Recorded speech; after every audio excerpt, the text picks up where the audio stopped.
પાટણ નગરપાલિકાની મહત્ત્વની સેવા એવી સ્ટ્રીટ લાઇટ સેવા જેનો જાળવણી મરમ્મત અને સંચાલન કરવાનો કોન્ટ્રાક્ટ ખાનગી કોન્ટ્રાક્ટરને આપેલો છે. લાખો રૂપિયાના ખર્ચે આ કોન્ટ્રાક્ટર આની સેવા બજાવે છે, પરંતુ તેના કર્મચારીઓનો છેલ્લા કેટલા સમયથી પગાર વધારો ન થવાના કારણે છેલ્લા ઘણા સમયથી હડતાલ ઉપર ઉતરેલા છે.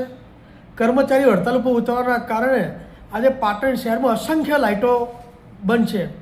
પાટણ નગરપાલિકાના પ્રમુખશ્રી અત્યારે ખોટા ઉદ્ઘાટન કરવામાં પડ્યા છે, કારણ કે એમણે ફક્ત હવે 3 દિવસ બાકી છે અને અઢી વર્ષના સમયની અંદર એક પણ કામગીરી ન કરવાના કારણે પાટણની પ્રજાને મૂર્ખ બનાવવા માટે પ્રમુખ નીકળ્યા છે. ત્યારે મહત્ત્વનો જે સ્ટ્રીટ લાઇટનો પ્રશ્ન છે તેઓ અજાણ છે.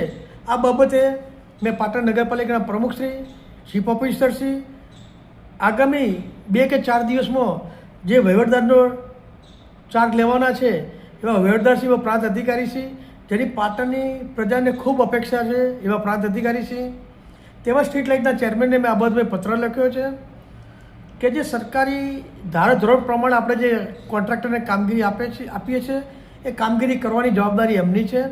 એમના કર્મચારીઓ જે હડતાલ ઉપર ઉતર્યા છે તો પાટણ નગરપાલિકાના પ્રમુખશ્રી, ચીફ ઓફિસર કે સ્ટ્રીટ લાઇટ ચેરમેન અથવા પ્રાંત અધિકારી એ મધ્યસ્થી કરીને આ જે કર્મચારીનો પ્રશ્નોનું નિરાકરણ લાવે. જો એમનો પ્રશ્નો નિરાકરણ નહીં લાવે તો આગામી સમયમાં પાટણમાં 100% છવાશે તો નવાઈ નથી.